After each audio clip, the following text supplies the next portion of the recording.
Hello and welcome to this Thursday edition of the PipeBomb Wrestling Podcast, a show that is for the fans, by the fans. I am your phenomenal host, Mr. Podcasting, Chris Belcher. You can follow me at Chris Belcher24 on Facebook, Twitter, and Instagram. If you're watching on the YouTube version, I've just flashed that on your screen for you. The show is at PBW Podcast. Make sure that you give us a follow, interact with us on social media. That is the best way for us to know if you're digging what we're doing. We want to talk about what you want to hear about. Best way for you to give us that feedback is through social media. Also, you can drop us a 5-star review wherever you find your podcast, Apple Podcasts, Google Play, Spotify, all those things. Drop us that 5-star review. That helps the show a lot. If you are watching on the bodyslam.net YouTube channel, hit that subscribe button, hit the notifications bell. That way you get notified every time that we drop a new episode, as well as all the other great shows as part of the bodyslam.net family. Also, if you're listening to us on SportsWire Radio, thank you for doing that. Make sure you keep it tuned in right here for all of your sports needs. They will be fulfilled on the SportsWire Radio station. I promise you that. My name is Chris Belcher. Thanks for hanging out with me. As always, the young buck, Mr. Andy York, is in the house. Andy, I feel like we say this every week. Wait a minute. We say this every week. We have a loaded show. The wrestling world is on fire right now. Yeah, it's. I think it's gonna get crazier too as time goes on as well. I don't think it's gonna slow down anytime soon, but it's a lot of fun and there's so much to talk about. There's so much to get into today. There is so much to talk about, and we're gonna jump right in. Again, follow us on social media, keep up with us. Let's dive in, man. Let's go to AEW first. Lots of stuff happening. We teased it on Monday's episode. Let's talk about the Texas Death Match right off the top. My boy, Adam Cole, baby, falling short to Hangman Adam Page, retaining the World Heavyweight Championship. Man, I know first of all, hard-hitting match, really good. Not as violent as I expected, but really good. And then it looks, man, we've speculated, like, where is this really going to end up? And we saw the tease this last night on Dynamite with CM Punk.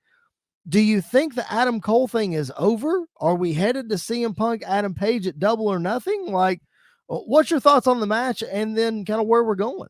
Yeah, so I thought the match itself, I really enjoyed it. I'm glad that it wasn't as violent as I thought it was going to be. Like, I really enjoyed kind of the pacing of the match, and because Adam Cole is not necessarily like a violent style. He can, but he's not like a violent style like Hangman is. I'm pretty sure Hangman did get busted open hard way with the super kick to the jaw. That kind of busted his mouth open. I love the match. I thought the match was really fun. I thought they did a great job with it. I kind of thought afterwards that maybe we were going to get another match at Double or Nothing between Paige and Cole, and I thought Cole was going to win. Like I thought this was going to be the time that Cole wins. I don't necessarily think they're done with it. I think they're just kind of putting it aside. For now, I don't know if Cole is going to be the one. Honestly, I think if they do Punk versus Hangman at Double or Nothing, I think Punk wins, and I think Adam Cole could be the first challenger for CM Punk, because I think long term wise, I think they're going to run back Punk versus MJF and have MJF take the belt off of Punk, which I think that's a great way to kind of bring that story back around. But I don't think they're necessarily done with this. I just think they're kind of putting it off to the side for now, to bring in Punk, because I think Punk's too hot right now not to have this match at basically their WrestleMania. So right. I think it's really important for them to do that. Well, like you said, we're a month out of Double or Nothing, give or take. So I feel like if it's going to be Punk, that's got to be at Double or Nothing. Like, I don't think you can put that on a special Dynamite and then turn around and do Paige Cole 3 at Double or Nothing. I mean, it makes sense. You can do that on a quick turnaround, but it just, I don't know. Yeah. At this point, Adam Cole is 0-2 against Hangman Adam Page. So he doesn't deserve another title shot. No. You know what I mean? And I think they may be waiting for Kenny to come back. Because I think the first big feud back for Kenny probably is going to be Adam Cole. Yep, I agree. And so I think that may be, because Kenny may be coming back before Double or Nothing. We have that big 10-man tag that's taking place next week that you never know. He could just pop up there and show up there. So that could be where they're heading as well. but yeah, I think they are putting it kind of aside for now, and then they're gonna probably start telling this other story, and then kind of bring it back around a little bit later. I got you. So my boy Adam Cole was going to have to wait on the AEW Championship. I'm like you. I'm not sold that CM Punk is going to beat Hangman the first time around. If they have a rematch, I definitely think he will. Yeah. But I do think that CM Punk, I don't know. I don't know if he needs the title. Like, I know that people want him to have the title, and I feel like Yeah. he wants to have the title, but I don't know that he needs it. I think it's an end to get MJF the title. MJF, you're right. Because I think MJF beating anybody is big, but I think MJF beating Punk for the title, I think adds so much more to it. So I Yeah. think that probably is, and I'm not. It's weird thinking that CM Punk might be a transitional champion.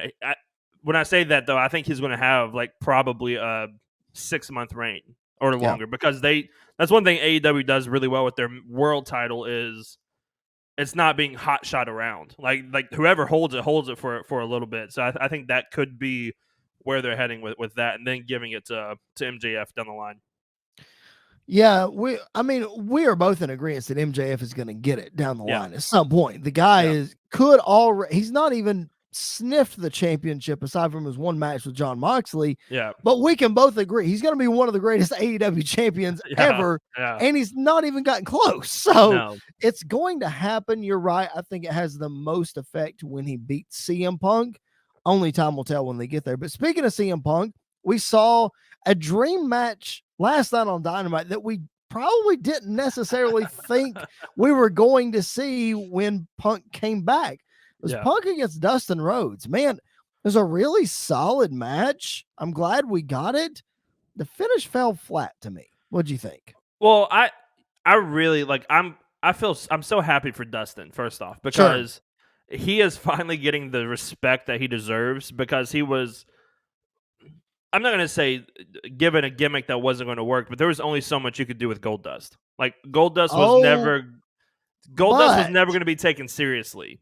And that was the point though. I know. Because in 1995, right. 95, dude, when Goldust, that context, I know we're, heading off on a rabbit trail here, but man, when Goldust debuted in 95, nobody knew what to do with that. Right. And that was the good part. So I'm going to disagree. I don't think it was a gimmick that he was just saddled with that was, like Dusty Rhodes and polka dots.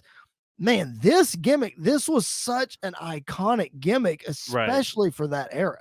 But it didn't pan out to anything. And I think that's kind of part of it of like in 2005, if you would have said we got Goldust versus CM Punk, I don't think people would have thought it was going to be this type of match that we got on AEW of it, because I don't think Goldust worked or wrestled the same style that he does now as Dustin Rhodes in AEW.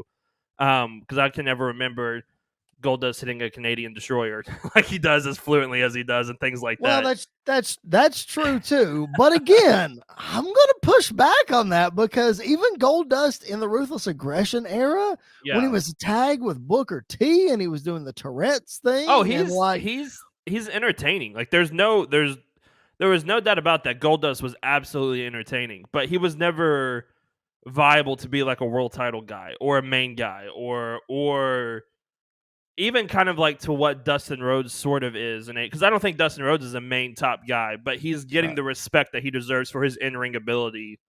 Finally, I feel like, and it could just be because of when I started watching wrestling. Goldust was basically an afterthought at that point. The context of what you have of Goldust, no, absolutely no. So that's why I'll continue to push back on that. But the finish of the match. Yeah, the finish of the match. I cut you off like 3 times. You're good. They were kind of like telling the story though of like Dustin hurt his knees during the match, and so he couldn't really use his knees. Punk hurt his arm, so he couldn't get himself up for the GTS, so he had to like resort to what he was going for. And it was definitely out of nowhere. It was definitely kind of a quick ending to the match. It didn't really take anything away from it though, because I really enjoyed it. I thought both guys did really, really great. I think Punk is doing, it's kind of like Edge. Punk is doing some of the best things that he's ever done right now, and I think that is really playing a whole part into this. But the ending was very abrupt and very quick. But I think that was like by design, for a reason, kind of because they've been telling the story of both of them kind of dealing with an injured arm and an injured knee. See, I would have had Dustin tap out to the Anaconda Vice or something like that. Yeah, I know Punk really hasn't used that as a finish in AEW, but if you're telling the story of he can't get him up, okay, well, let's do that. yeah. I just want. I know the roll up is a definitive finish, but I feel like it was a cop out for this match. Like Dustin does not get hurt by tapping out or by getting pinned. That doesn't happen. No, I agree with that. And it may have been like Punk was a respect thing because this was a dream match for Dustin to have this match. And he, it may have been one of those things backstage. I don't feel like anybody got hurt from this quick roll up. I just think it was all right, let's get a finish to this match and then let's move on kind of thing. Because they've been doing this with Punk, of him kind of starting off Dynamite with a random match that turns out to be really good, and then him teasing with Adam Page. And so I think that was probably just to get to that end moment with Hangman coming out. Also, it wouldn't be an episode of the PipeBomb Wrestling Podcast if I didn't get on my soapbox about Jim Ross. The end of this match where they shook hands, I'm fine with. I get that. Okay, cool. That's great. Awesome. Two legends, fan favorites. Awesome. But then JR opens his dang mouth and he says, "Oh, I'm so glad to see this. We just don't see this enough in wrestling. We just don't see people shaking hands. I love the show of respect." Listen, JR, this is wrestling. This is storytelling. You're not supposed to see that all the time. There were like 3 instances where JR kind of said something he shouldn't. Not that he shouldn't have said, but just really didn't settle right with me. At the beginning of the match, when Punk was in the ring saying this is a match that Punk should win, Dustin shouldn't beat Punk, things like that. It's like, well, you're already burying Dustin on commentary. Exactly. And then there was at one point where he basically said, modern wrestling fans like wrestling. Who would have thought? Well, duh, dummy. That's what we're watching. I will say this, though. Having Jerry the King Lawler on Raw makes me appreciate somewhat of what Jim Ross is doing on AEW, because Jim Ross is not as bad as I can't stand Jerry on commentary. Well, we'll get to this when we get to WWE. I think if JR wasn't the main commentator, like main color commentary, if he was like a side guy or whatever, I think it would have been fine. Like it would be different. But the fact that he is the voice is like, we need to move on a little bit. We need to put him somewhere else for now. Right. Well, and we'll get to this when we get to WWE, I guess. But I'm okay with Lawler. I think the problem with Lawler in the situation that he is in is that we now see, if we didn't know already, how much that Corey Graves holds that team together and how much that he contributes, because Jimmy Smith is good, but he's still green. Byron Saxon only does well when he has somebody to play off of. Yes. And he and Lawler do not have the chemistry to play off of each other. So Byron's good, Lawler is good, and Jimmy is good. They just don't have good chemistry. They don't work together. They don't. No. So hopefully Graves will be back this week. I think he is. I think he's supposed to be back. I hope so. All right, a couple more things from AEW before we move on. Tony Khan teased a major announcement this week on Dynamite, and he delivered with the announcement of the collaboration with New Japan on an event called the Forbidden Door. And ha ha ha. It's gonna happen in June. Man, I'm underwhelmed by this announcement. Really? And the reason hear me out. The reason I'm underwhelmed is I saw it coming a mile away. Like, you had to know that something like this was going to come. I understand that it's a big deal. I get the weight of it. Okay, what, blah, blah, blah. But you saw it coming a mile away. So why? I don't know.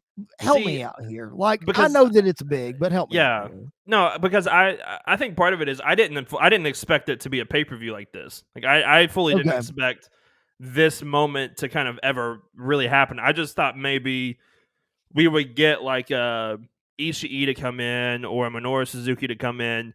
But the fact now that we are getting this dual pay-per-view where like Okada could now show up and have a match, and Naito could have a match, and Tanahashi could have a match, and Bullet Club could come in, and like we could get the Elite versus Bullet Club. There's so many different options now that could happen at this pay-per-view. I think it just opens up a lot of different stuff. I will say this is the the fact that this is a pay-per-view event and not a TV special or like on TV or whatever, I think is because this isn't for the TV viewer. Like this is for like a me who is a hardcore AEW fan / hardcore New Japan fan. Oh, this is happening. I'm definitely buying the pay-per-view now to watch this. So like Right. I think doing it there is really smart, especially in a city like Chicago that is basically the headquarters of AEW at this point. Yep. Everything big that happens with AEW happens in Chicago. Yep. And so I really think it was a brilliant decision having the president of New Japan there, having Jay White come out right after, like Adam Cole popping up on the, like that whole moment. I really, really enjoyed it. And yeah, I wasn't expecting this to be the announcement. Like I didn't know what the announcement was going to be. I thought maybe they had. Honestly, I thought maybe it was a streaming deal. Like they were coming out and saying, "Hey, now this is like our streaming platform," things like that. To me, this is much better than a streaming deal. Like this is something that we've been waiting for a while, and now it's finally happened. I think it's going to be really, really cool to see it.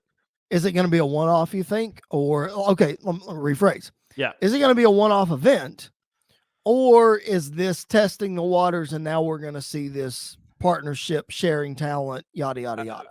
I think it's honestly probably like a testing of the water of like, let's see how this goes. Let's see how everybody works together. Because in like a year from now, if they run it back, if Ring of Honor is built back up, because Ring of Honor and New Japan have always had that working relationship, now you could have something really big. I think this Forbidden Door pay-per-view could stick around. And you know, the thing about the Forbidden Door pay-per-view is it doesn't necessarily always have to be with New Japan. Like they could do it with Impact, they could do it with AAA, they could do it with WWE if they really wanted to, which would be crazy. But there's the point that I'm getting to right there. Last week, I ranted a little bit about everything with Ring of Honor being convoluted and we need to kind of flesh it out. Now we're introducing New Japan. We've already introduced Impact. We've had NWA for a hot minute. Now we're introducing New Japan. If AEW's goal is all elite wrestling, like I said last week, if this is now going to be this combined force of everybody but WWE, okay, but we need to somehow separate stuff, you know, like, because now it's like, okay, we got the AAA also. I didn't even mention them. You have the AAA Tag Team Championship. Now you're going to bring in the ROH Tag Team Championship. Oh, you got the AEW. Now we're devaluing belts. Now we're devaluing things like that. And I don't know, man. I think it should be, if we're going to do this Forbidden Door with ROH and with New Japan and blah, blah, I think it needs to be one showdown per year. You can defend all the belts on the show. That's cool. But we need to limit it. Yeah, and you know what I mean? And I think we might be getting to that point, but I think just doing it with New Japan is a great way to test that water, to see even if this will work. Because even if it doesn't work, even if it doesn't work defending all these titles or whatever, you're going to get matches you never thought you would get on this one pay-per-view that people are going to turn out to watch. So that in and of itself, I think is going to be a success. But you know, if it's a one-off, then I think it becomes something even more special than if it's like a yearly thing or every other year. Like I think you could do this every other year instead of yearly, and it could be something really like special, really powerful, like something that really means a whole lot. So I think that could be where we're going. I also understand what you're saying of too many cooks in the kitchen kind of thing, of like it starts to devalue. But I think for especially a company like AAA that like a lot of Americans don't pay attention to, it's great exposure for them. Having FTR hold those titles. FTR comes out with them regularly. Like it's not like a Kenny Omega situation with the Impact title where they're kind of in the background. Like the FTR kind of walks around with them and things like that. So I think that for them is really good. But I think if we start to do too much of it, then things start to fall apart. That's just what's concerning to me. Like I understand the concept. Hey, kudos. I mean, for them to be able to pull that off, like that's not me being facetious or anything like that. kudos to them for being able to pull this off. And this could be a really cool thing. Yeah. I'm not saying it's not going to be. I'm looking ahead like, okay, what does this mean now going forward? Are we going to have all this representation on the show? And Right. if we are, we really need to separate stuff. We Mhm. really need to, I hate to use a WWE term, but we might need to split the brands. We might need to do something to keep everything in a box. You know what I mean? Mhm. So I just, that's what I worry about. Speaking of the future, man, this coming week on Dynamite and on Rampage, we got a loaded card for the next couple shows. Marina Shafir is already getting her shot at Jade Cargill. Talk about rushing the storyline. You get Scorpio Sky and Sammy Guevara in a rematch, TNT Championship in a ladder match.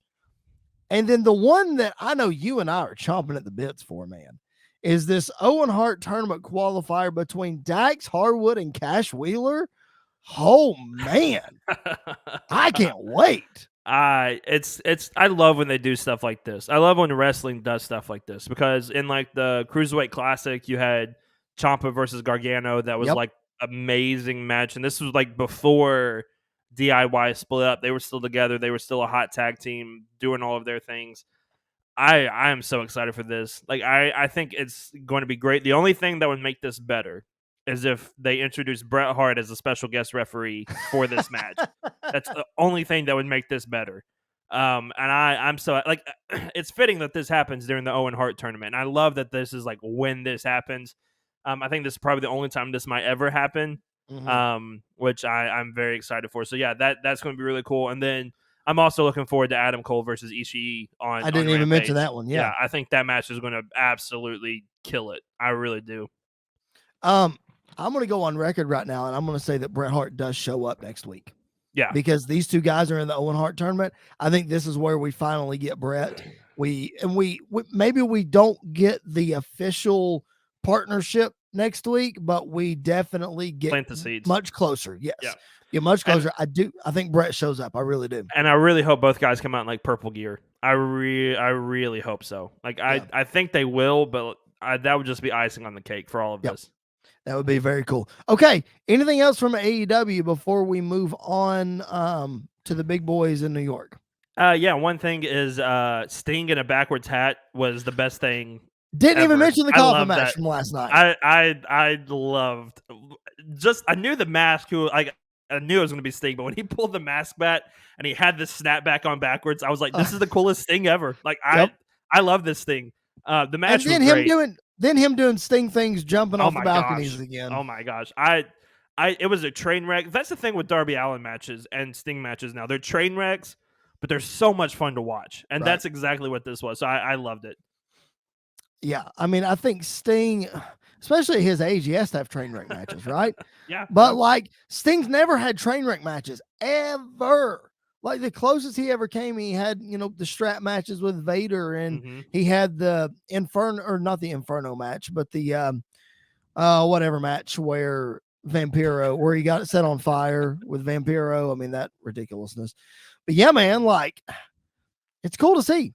I'm digging it. It's that older wrestler style of like when you hit a certain age, you can't do the same thing, so you just gotta hit the quick movements, and everybody else kind of killed themselves for it. Like we saw it with Stone Cold and Kevin Owens. It wasn't pretty, but it was a train wreck match that was a lot of fun to watch, and it's fun every week. It definitely was. One more thing that I want to mention is I noticed something very interesting in the trios match or 6-man, whatever you want to call it, in the Blackpool Combat Club. And I don't even remember Lee Moriarty, Brock Dante Anderson, Martin. and Dante Martin. Yeah, that's who they faced. I found something really interesting. Bryan Danielson came out wearing a Blackpool Combat Club shirt. For those of you who are not keeping track, ladies and gentlemen, Bryan Danielson debuted at All Out. Yep. And that was Labor Day weekend, 2021. It was in September. We are almost 8 months removed from that. And you have not seen Bryan Danielson on AEW television sporting anything other than a solid, plain white t-shirt. Yep. until now. And he has specifically made a comment about that. Yeah. You know, he said in interviews that he wasn't going to wear his stuff. He wasn't going to wear anything other than a plain white t-shirt because it's a blank canvas. This is him starting over. And now for the first time, he's branded. Shows you how much this means to him. I love everything about the Blackpool Combat Club. Like, it's from the moment William Regal showed up after that match, it has been absolute gold. The fact that they added Yuta to it, I love that they're bringing in like younger guys to come along.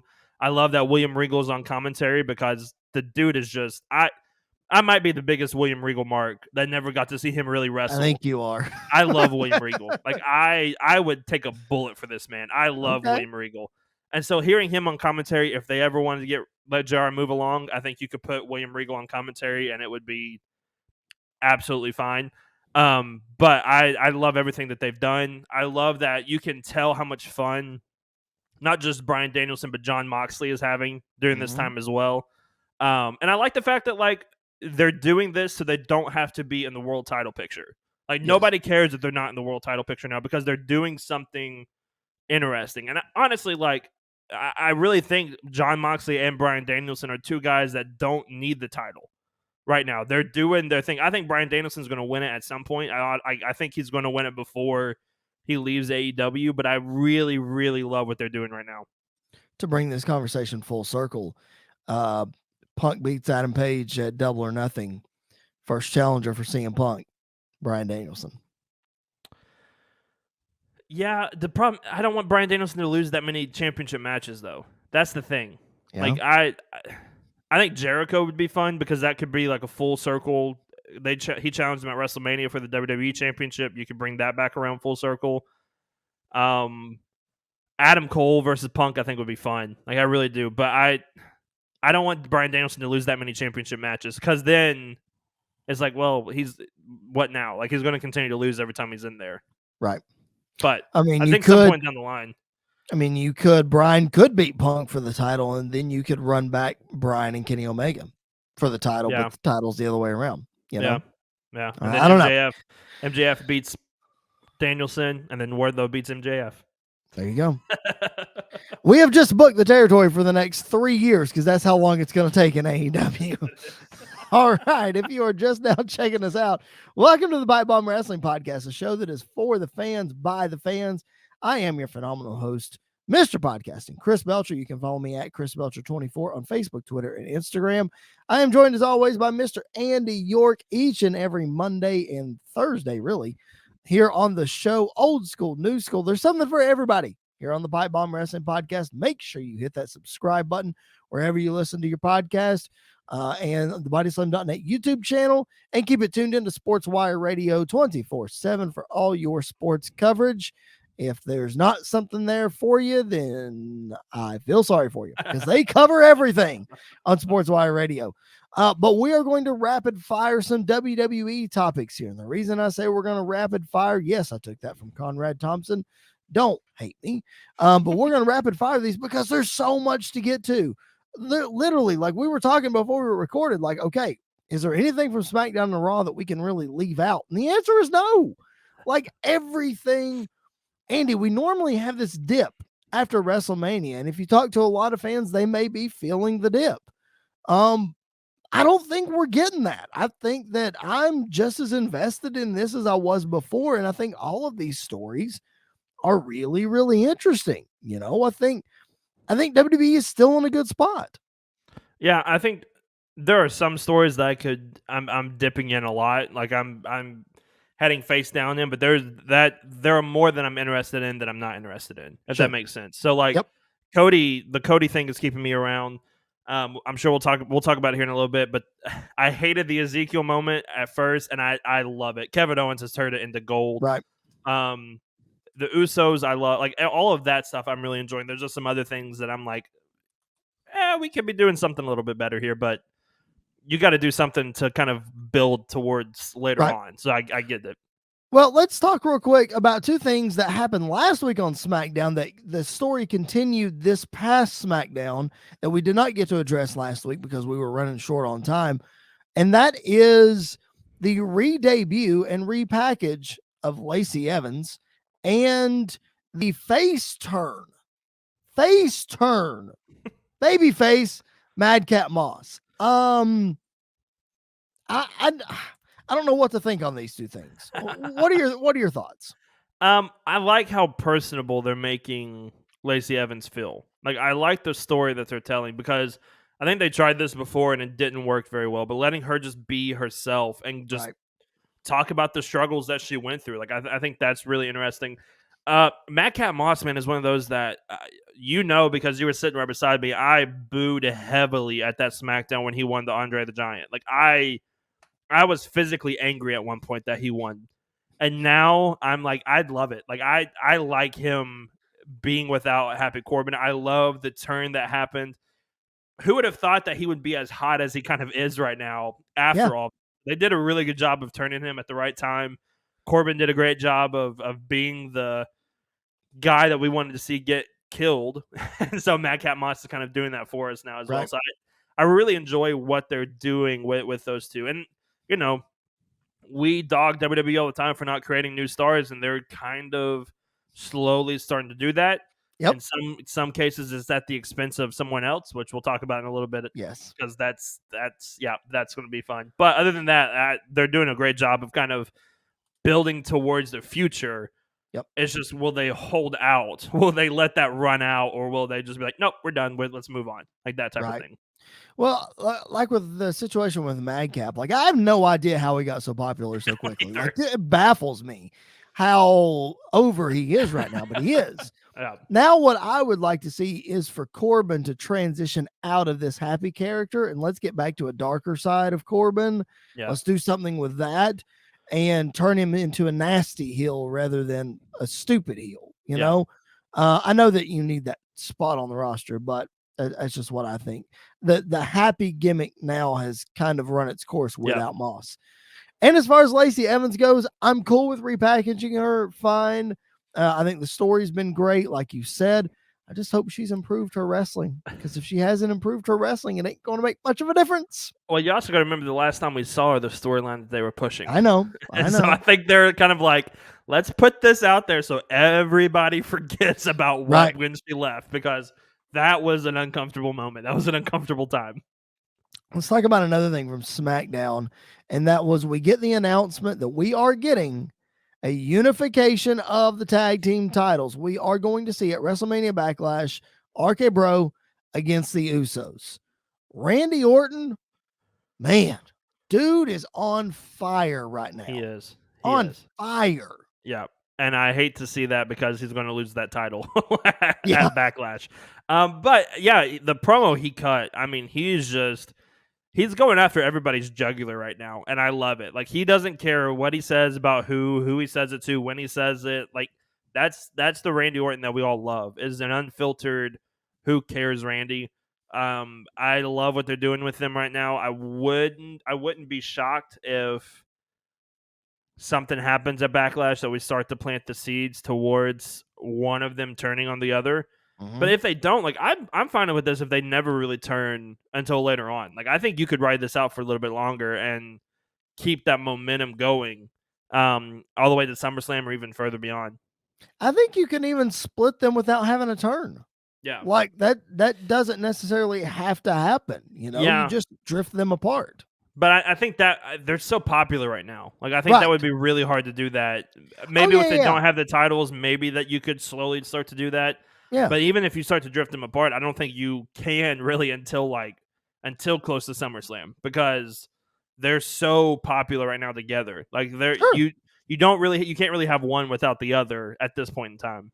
Oh, I completely agree. And I'm not saying they need to be split apart. I'm just saying that if we ever get to a point where it's time to split them, like, you don't have to do a big turn. Like, should you? Yeah, probably, but I don't think you have to.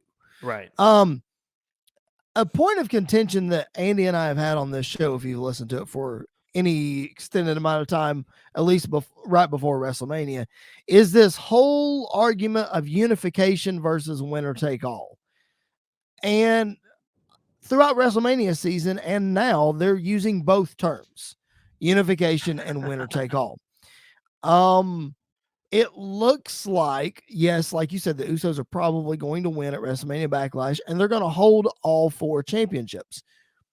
But here's my issue is that WWE is continuing to use the word unification, and this is not a true unification.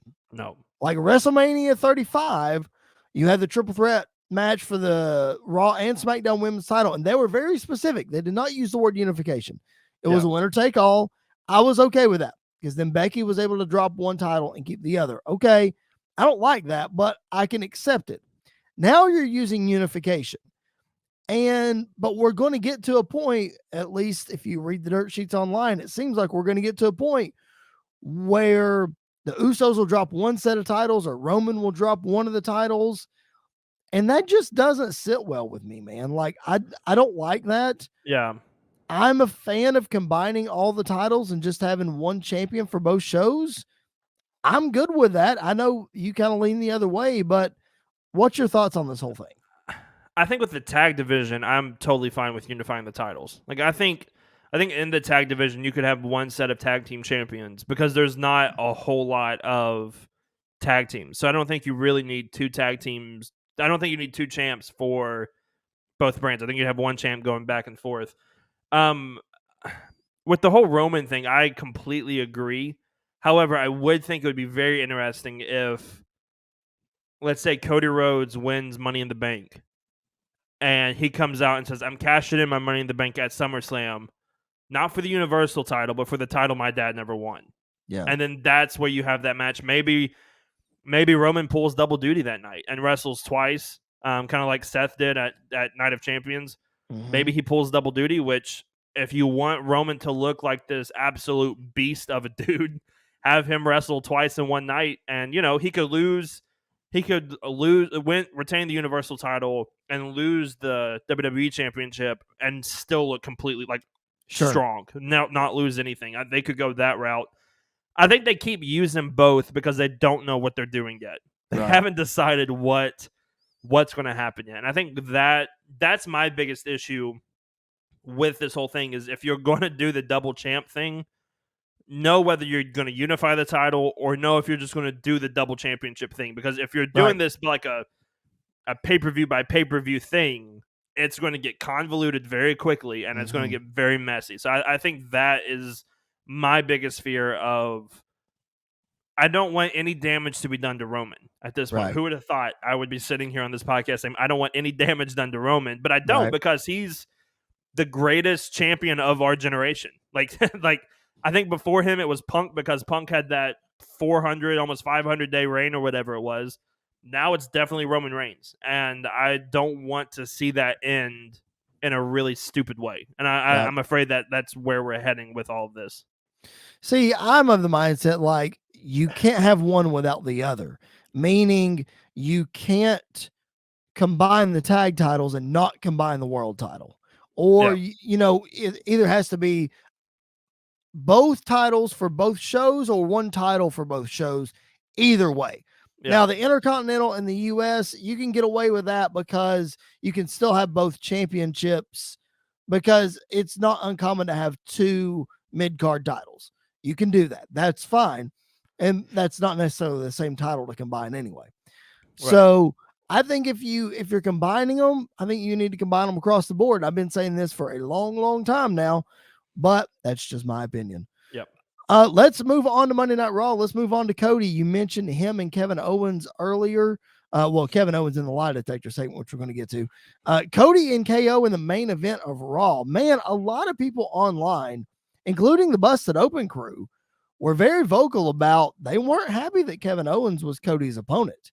And the reason being is because KO's not a true heel.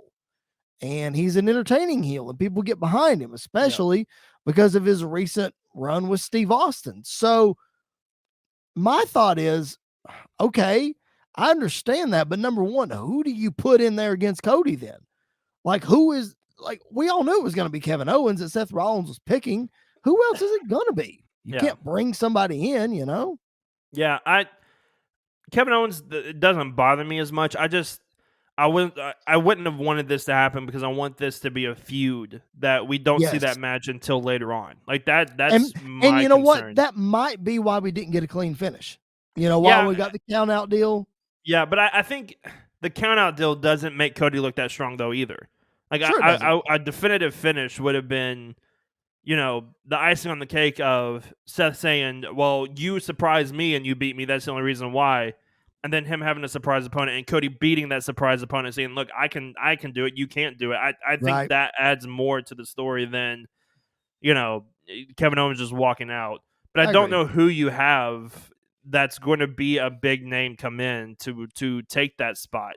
Mhm. I mean, you could have a Walter, but you don't want Walter to lose that early. You Right. could That's the have thing is if you debut somebody, if you bring somebody from NXT, you shouldn't have them lose. Like right, if especially if you're pushing them and making them a formidable opponent, not only for Cody but for their future opponents. yeah. What good is it going to be for Cody to beat him on the first night? I mean, you could have like a Dolph Ziggler, if you wanted to, but that's underwhelming. You could have Austin Theory do double duty, like that would be something. Yep. You could. I mean, there's not a whole lot of people that you could have picked. Um, but yeah, the match was great. Like the match was really great until the Mhm. finish. I'm not a big fan of the finish, but I just wish they would have done something else to kind of advance that forward. I mean, you could have done the Miz again, but we've already seen that. So like I Right. think that's part of the problem as well. I was okay with Kevin Owens being the opponent. I didn't have a problem with it. I mean, it was interesting to hear the guys on Busted Open and their arguments and the stuff I read online about it. I was okay with it. I get the point. I get where they're coming from about, Yeah. the finish and, Kevin Owens and how hot he is right now and everything like that. I totally understand that. But at the same time, I was okay with it. That didn't bother me as much. Yeah. Kevin Owens pulled double duty on Monday Night Raw, as we mentioned earlier. The Lie Detector segment with Ezekiel and hosted by Chad Gable. Man, this thing was incredible. It should not have Like, been. it should not have been as good as it was, but Kevin Owens is so good. And give Gable Oh all the my credit in the gosh. world, man. What I want to know is how much of that was unscripted banter between those two guys It or how had much was, scripted out. it had to have been mostly unscripted. Like they're so good at playing off of each other. It Yep. had to have been unscripted. And I will say Ezekiel killed it at his part too. When he said, "Who wants to speak with Zeke?" I Yep. lost it. I'm like, I know me. this is amazing, and I love the fact that everybody other than Kevin Owens is like, "No, this is Ezekiel, Elias's brother." Like, I don't know if you saw on Twitter, um, Kevin Owens tweeted out to Sami Zayn of like the Photoshop picture of Elias and Ezekiel together. I was like, Sami Zayn, can you believe this? Whatever. Like, I believe your conspiracies. And like, Sami Zayn was like, yeah, thank you for joining. ... But it does look like Ezekiel, not Elias. And it's like everybody is buying this other than Kevin Owens. I loved it. Kevin Owens, literally everything he touches has been gold. Yep. I saw a tweet that he hasn't been world champion in like 6 years. He needs a title run soon. I don't Yep. think he's held a championship in. It's been a minute. He was U.S. champ in 2018.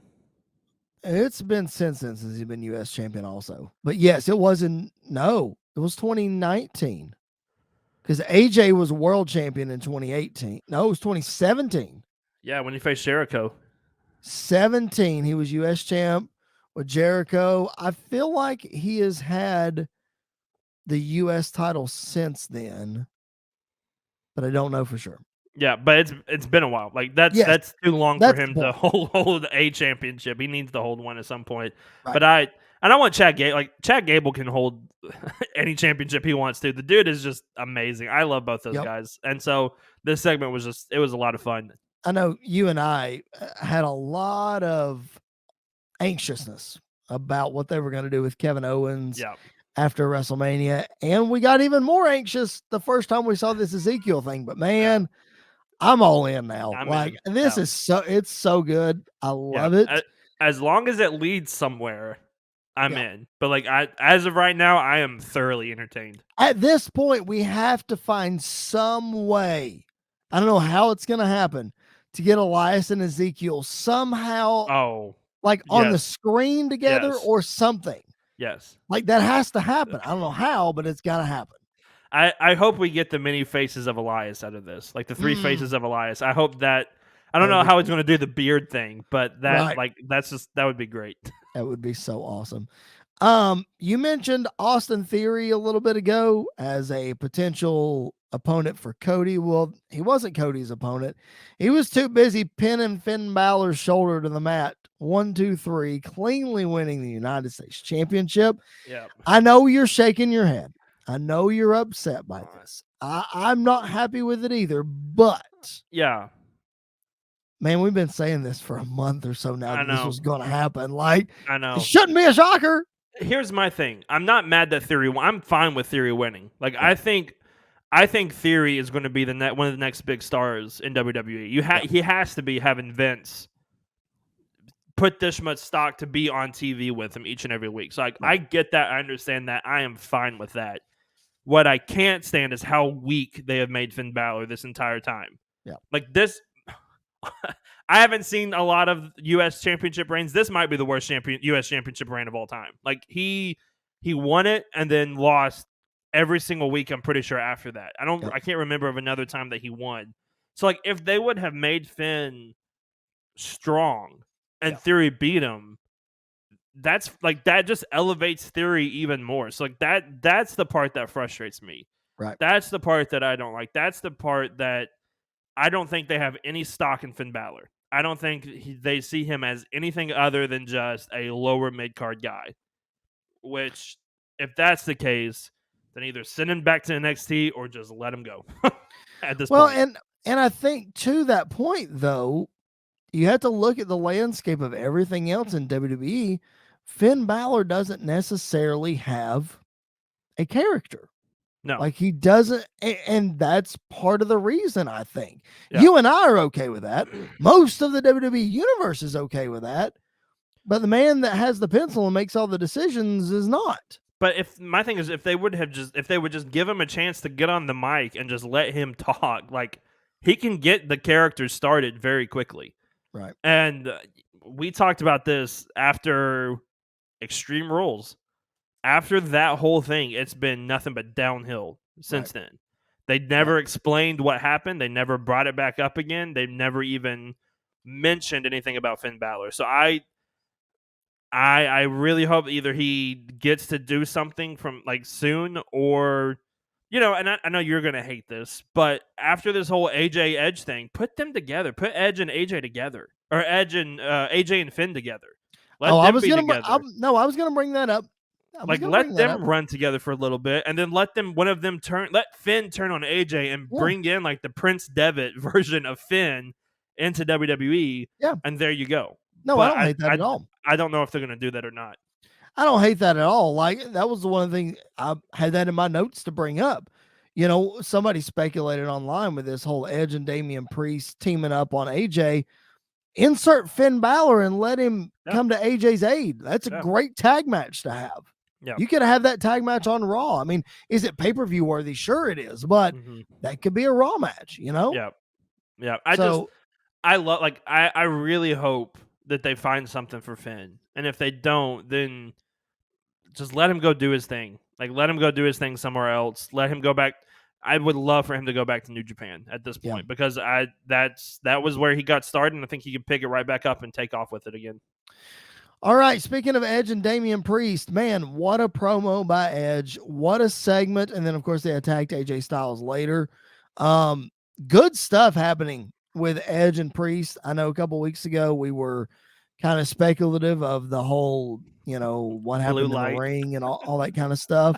But, it seems like that things are progressing. I don't like that Edge was the one to challenge AJ for WrestleMania Backlash. I definitely think it should have been the other way around, but that's fine. But, it looks like that, Rhea Ripley turned on Liv Morgan earlier in the night. So it looks like we might be headed towards that, expanding this faction with Edge. I know we've been vocal about, that would be a cool thing. But Bully Ray on Busted Open, he said the same thing. I don't know if anybody that's listened to this heard this or not.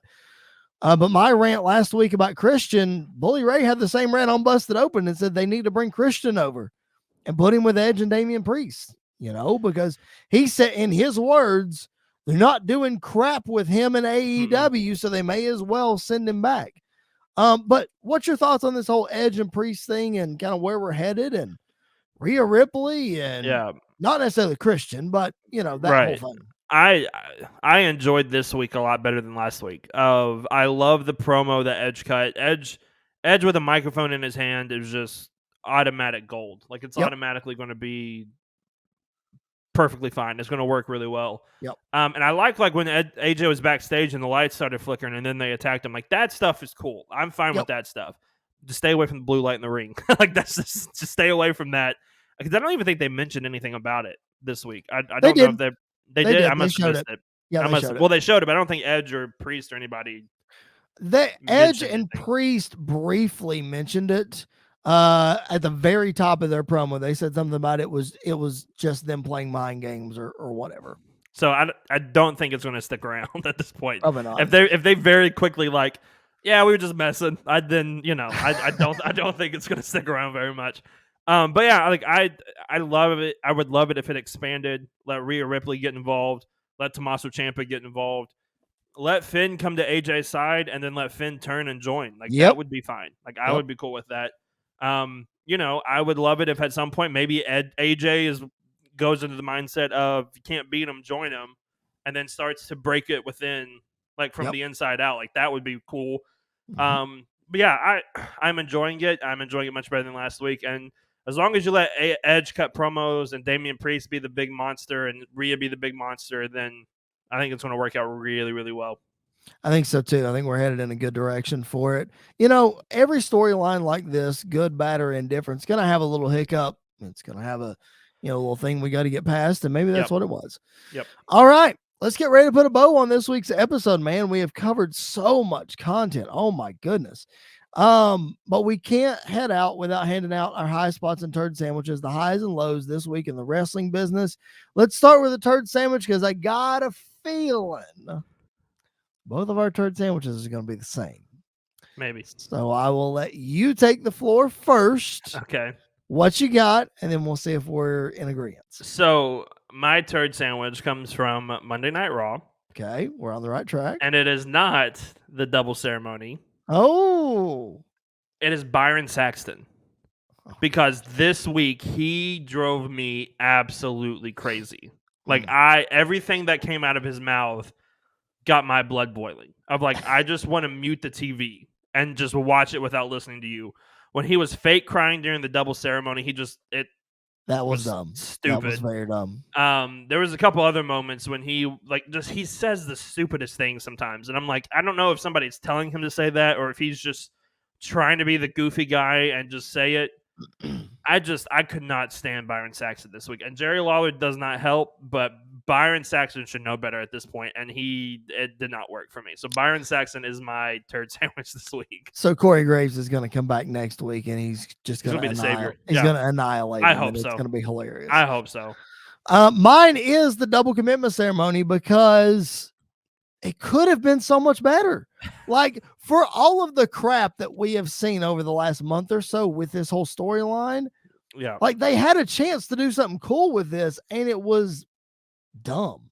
If you got R-Truth in the middle of this and you can't make it better than that, come on. I will say the only reason why it wasn't my turd sandwich is because R-Truth was hilarious throughout the whole thing. He was so good.